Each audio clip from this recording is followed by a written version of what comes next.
BFM Business met les points sur les i. Et comme aujourd'hui nous sommes mardi, c'est Olivier de la Marche qui vient de nous rejoindre. Bonjour Olivier. Bonjour. Associé, gérant chez Platinium Gestion. Deux événements vont marquer cette semaine. La Cour allemande constitutionnelle de Karlsruhe qui doit se prononcer sur le MES. Et puis il y a cette réunion du FOMC, la Fed, qui pourrait nous octroyer une troisième tranche de gâteau. Bref, des billets de 500 € et des billets de 100 $ vont nous pleuvoir sur le dos. C'est réjouissant, ça va donner un petit peu de monnaie au bon peuple, non bon, moi je crois que en ce qui concerne les États-Unis, il n'y aura pas de QE annoncé cette fois-ci, pour la bonne et simple raison que le QE, ça ne sert qu'à faire monter les marchés, ça ne sert pas à autre chose, ça ne sert pas à l'économie. Et vu le prix qu'ont atteint les indices américains, je ne vois pas très bien quelle est l'utilité pour Monsieur Bernanke d'aller nous mettre 600 milliards de plus sur la table. Ça peut servir à faire baisser le dollar, peut-être? Je sais même pas. Vous savez, le dollar, il va remonter contre euro dès que le psychodrame lancé par Monsieur Draghi la semaine dernière aura fait long feu comme il doit le faire. Donc vous ne croyez pas non plus au bénéfice, on va dire économique, non. Économique, non. Ça, on l'a démontré, on l'a vu, on voit très bien que ça n'a absolument aucun effet sur le chômage, que ça n'a absolument aucun effet sur rien. Normalement, si Monsieur Bernanke a deux doigts d'intelligence, il devrait quand même comprendre que ça n'a absolument aucun effet économique. N'empêche qu'à partir de ce moment-là, ça n'est que pour la bourse. Ouais. Or, la bourse, elle est au plus haut. Donc, n'empêche qu'Olivier, l'intérêt d'en remettre. Je m'en prends les mains dans mon micro. Depuis des mois, Olivier, vous nous dites, les chiffres américains de l'emploi notamment, ils sont pourris. Ils sont pourris. Fait baisser le taux de chômage, là, non ? Ils sont pourris. Ah non, le taux de chômage, il a absolument pas baissé. Il a baissé facialement parce que Monsieur Obama en a besoin. Donc je vous annonce le prochain, 7,9. Il sera en dessous de 8. Bon, mais il a quand même fait disparaître par miracle 580 000 Américains entre le mois de juillet et le mois d'août. Alors, il n'y a pas que Monsieur Draghi qui stérilise, visiblement. Monsieur Obama stérilise les Américains aussi. Il y a 580 000 personnes... pour la courbe de natalité, ça. Il y a 580 000 personnes qui sont sorties. Voilà, on ne sait pas où elles sont. Par magie. Par magie. Si vous recalculez, il y a quand même quelque chose d'assez facile à comprendre.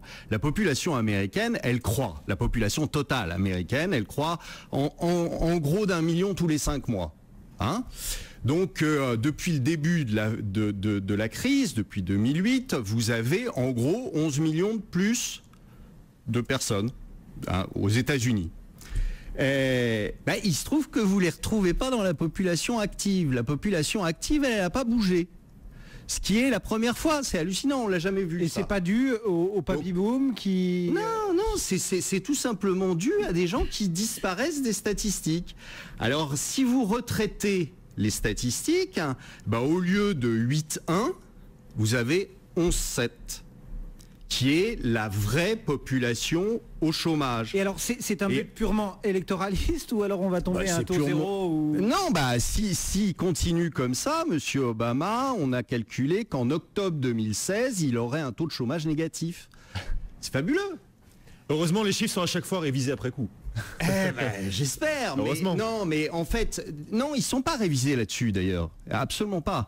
Sur le chômage, c'est pas révisé. Non, ils sont pas révisés là-dessus. Donc vous avez un certain nombre de gens qui disparaissent parce qu'il faut bien comprendre, parce que les gens savent pas comment ça se calcule. Ces populations actives, moins population qui travaille, sur population active, le chiffre de 8,1. Autrement dit, vous pouvez très bien, si vous supprimez un certain nombre d'Américains de la population active, vous pouvez très bien tomber en négatif, dans l'absolu. Donc je pense que Monsieur Obama, s'il continue à ce rythme-là, en effet, octobre 2016, plus de chômeurs et même un taux négatif, ce qui sera quand même du grand n'importe quoi. Exit Obama et ces chiffres du chômage. Nous, on a de la statistique un peu plus sérieuse. en tout cas en France, avec l'INSEE et les prévisions du gouvernement. Vous avez 0,8 aussi... de croissance, on va s'en sortir mieux. Non, vous aurez une récession. Enfin, je veux dire, 0,8 c'est positif. là, on a vu, mais non, on a vu notre Premier ministre qui se félicitait d'avoir 0% de croissance depuis 3 trimestres. En disant nous ne sommes pas tombés en récession. Là, avec les différents plans qu'on nous prépare de réduction d'augmentation d'impôts et très peu de réduction de dépenses, vous aurez une récession. Enfin, on peut pas pomper 30 milliards sur l'économie qui est déjà moribonde sans se dire que vous serez en récession, donc négatif. Du coup, plutôt que la récession, le gouvernement ferait mieux de renoncer à son objectif de baisse des déficits à 3% en 2013. Il ferait bien de renoncer à cet objectif. Non, mais il faut les régler autrement. Qu'il baisse les dépenses. Qu'il augmente pas. Le seul credo des politiques français, c'est d'augmenter les impôts. C'est pas comme ça que vous y arrivez. Donc, vous aurez une récession, mais comme vous avez déjà une récession dans quasiment tous les pays européens. Donc, vous regardez tous les PMI, vous regardez tous les ISM, etc. Personne ne réagit, mais enfin, vous êtes quand même en dessous de 50. Ce qui veut dire quoi? Ce qui veut dire que vous êtes en contraction d'activité. Contraction d'activité économique. Vous pouvez l'oublier parce que pendant ce temps-là, vous avez Monsieur Draghi qui vous agite des billets de Monopoly en vous disant venez par ici, c'est la bonne bouffe qui arrive.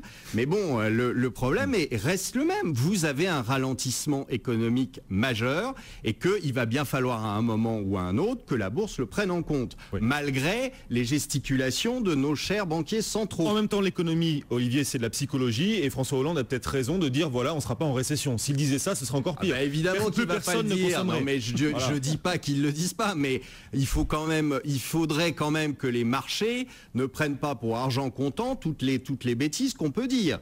Eh bien voilà, c'est dit. C'est qui on? Et c'est dit clairement. Non, c'est pas vous. Non. Ah bon, d'accord. Par Olivier de la Marche. Olivier de la Marche, associé gérant chez Platinum Gestion.